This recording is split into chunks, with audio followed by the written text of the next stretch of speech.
Guys, we all have been in situations where we have been just paying and paying and paying, and then there's nothing in return. Today's story is quite similar to that. We all have been in similar situations in the past.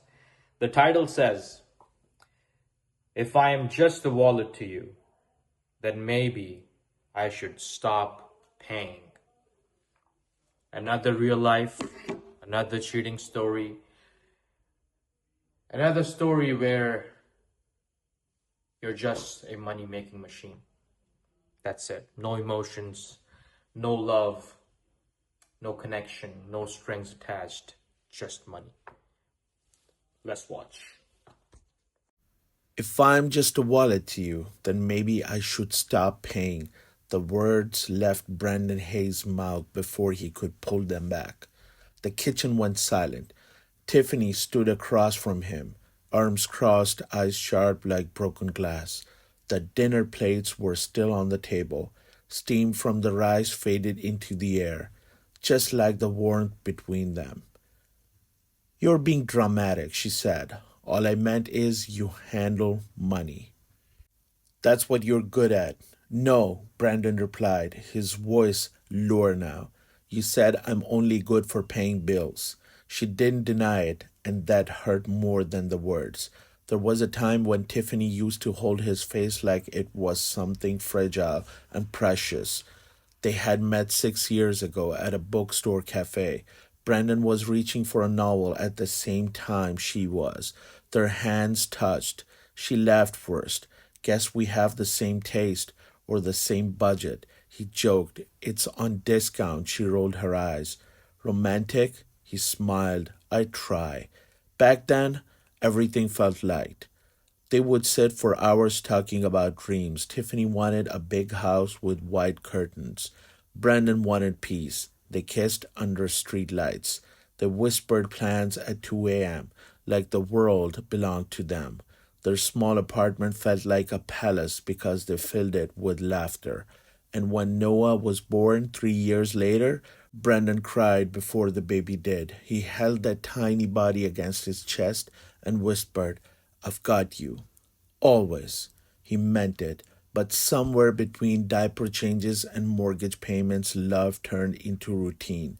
Routine turned into distance, and distance turned into tonight. You don't even listen to me anymore, Tiffany said now, pacing the kitchen. All you talk about is work, work, and only work. Because work keeps this house running. Oh, please, she snapped.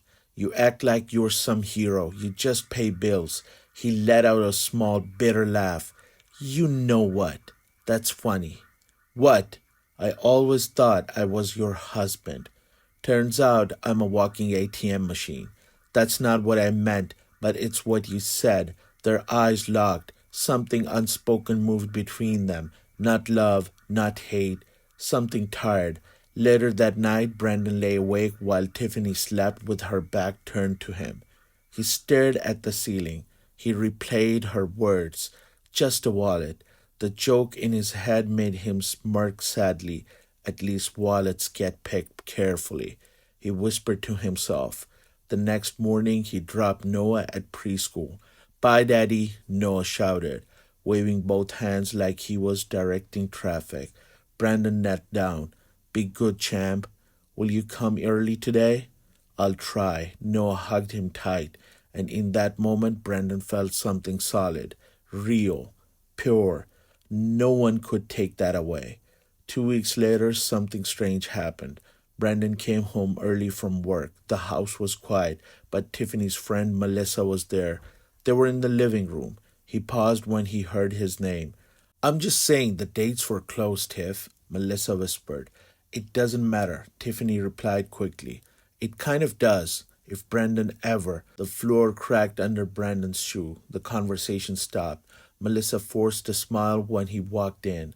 Hey, Brandon. Hey, he replied calmly. Didn't know you had guests. Just leaving, Melissa said, grabbing her bag too fast. After she left, Brandon looked at Tiffany. Dates? He asked casually. Nothing, she said. Girl talk. He nodded slowly, but something cold slipped into his chest. Dates. Clothes. if Brandon ever. That night, he couldn't sleep again. His mind started counting backwards. Noah was born in March. They had celebrated their anniversary in June. Tiffany had told him she was pregnant in July. He did the math again and again. Something didn't line up perfectly. It wasn't impossible, just tight, too tight. He laughed softly at himself. You're overthinking, he muttered, but the thought didn't leave.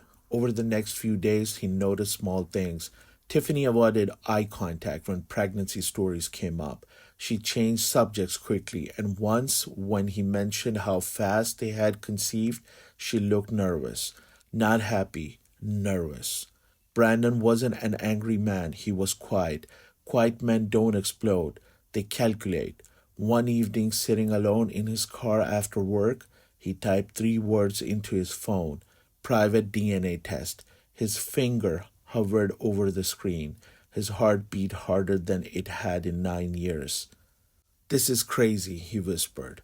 But the doubt was louder. He ordered the test kit. When it arrived days later, he hid it in his office drawer. He watched Noah carefully that weekend. The same smile, the same silly laugh, the same way he squinted when he concentrated. Looks just like you, people always said. Brendan used to feel proud.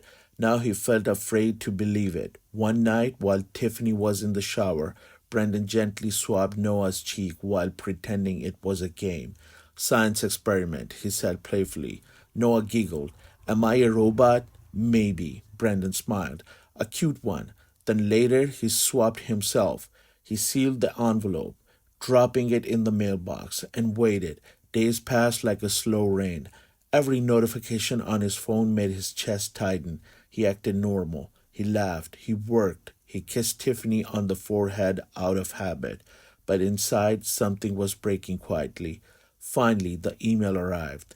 The results ready. He didn't open it immediately. Instead, he drove to a park, sat on a bench, watched fathers push their kids on swings. He imagined life before Tiffany, before Noah. It felt empty. He took a deep breath, clicked the link. The screen loaded slowly. His eyes scanned the words. Probability of paternity. He stopped reading. His vision blurred. His heart felt like it dropped through his body. He closed the phone. Didn't scream, didn't cry. He just sat there, because sometimes the loudest pain makes no sound at all.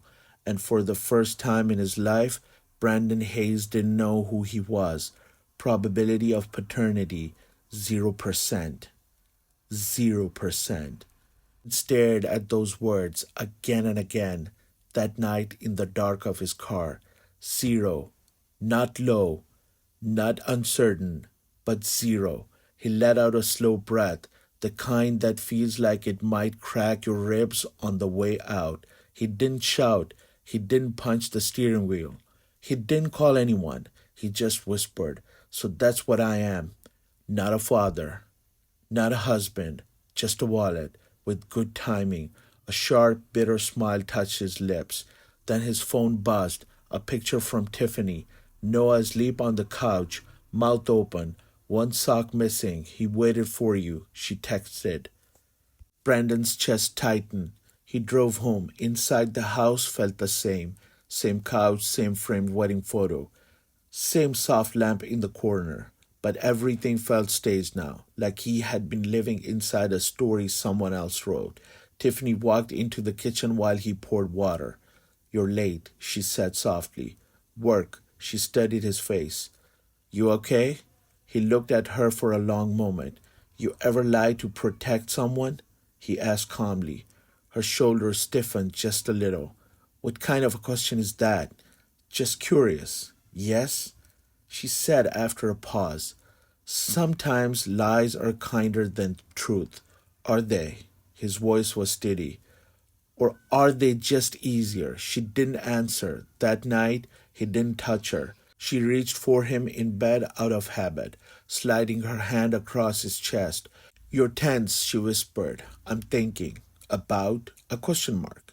He turned to face her, their faces inches apart. About timelines. The words landed heavily between them. Her eyes flickered. What timelines? Noah's. And there was silence. Then she laughed softly. You're still stuck on that? Melissa talks nonsense. Is it nonsense? Yes. He held her gaze. Look at me and say that. She did. It's nonsense. And for a second he almost believed her. Almost. But love is powerful, and truth is patient. The next morning he watched her more closely, the way she avoided certain questions, the way her phone was always face down, the way her voice tightened when pregnancy memories came up. It wasn't dramatic, it was subtle. But Brandon had always been good at numbers, and lies have patterns too. That evening he made dinner. He even poured her a glass of wine. She looked surprised. What's this? Just felt like it. They sat across from each other quietly. Do you love me? He asked suddenly. She blinked. Of course I do. Why? What kind of question is that? Answer it. She hesitated. Because you're stable. You're kind. You take care of us. He smiled faintly. Stable? He repeated. Like furniture? That's not fair. No, he agreed softly. It's not. He stood up, walked to his office, and returned with a printed paper. He placed it on the table between them. She looked down, and the color drained from her face. For a long time, Tiffany didn't breathe. Then she whispered, You did a test? Yes. You went behind my back. Brendan almost laughed. That's what we're focusing on? Her hands trembled slightly. It's wrong, she said quickly. Those tests can be inaccurate. 3 labs, he replied calmly. Same result. She closed her eyes, and just like that, the wall broke. I was going to tell you, she said. When?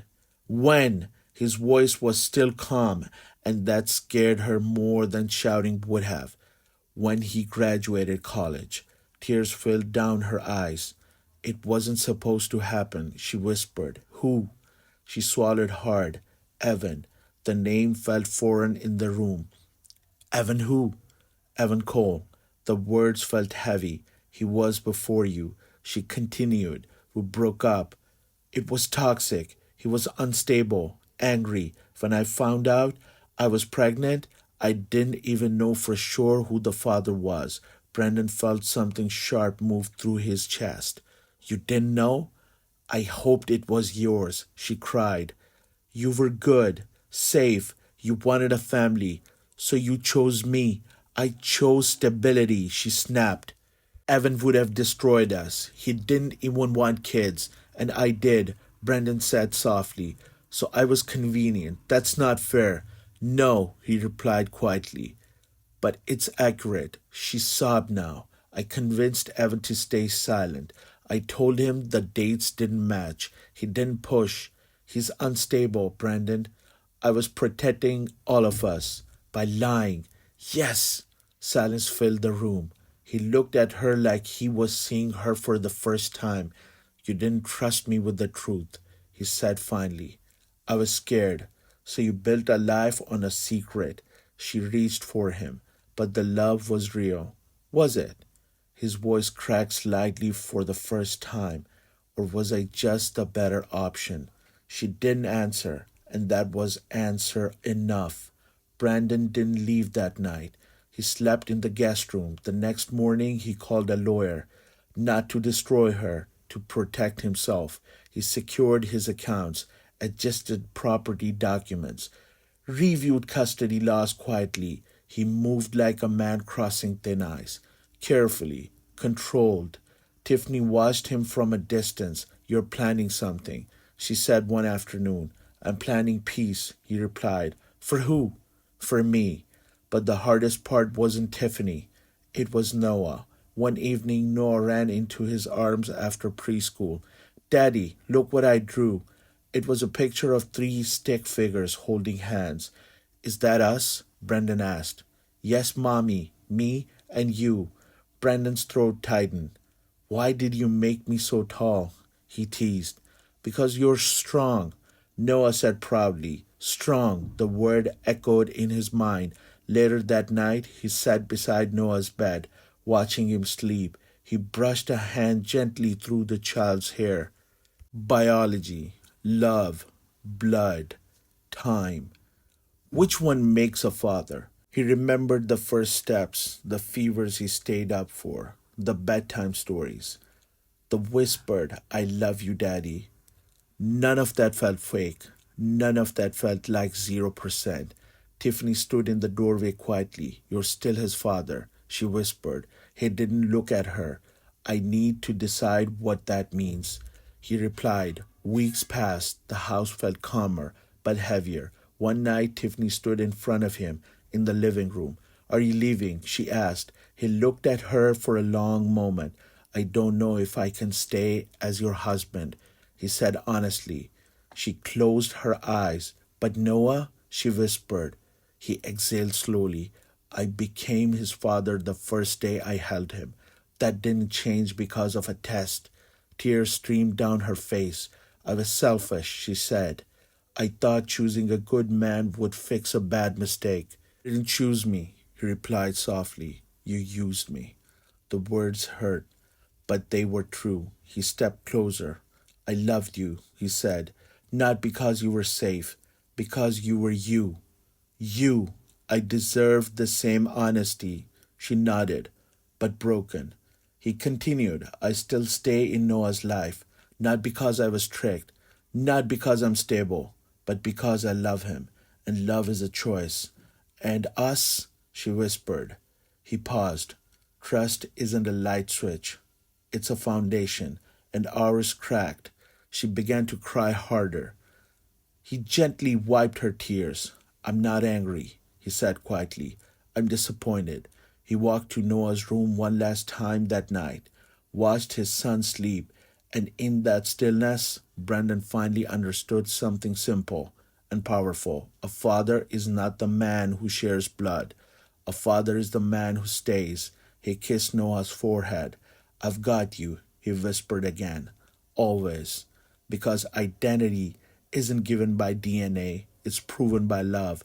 And sometimes the strongest men are not the ones who walk away for betrayal, but the ones who stay for the child who never betrayed them. If this story touched your heart, consider subscribing.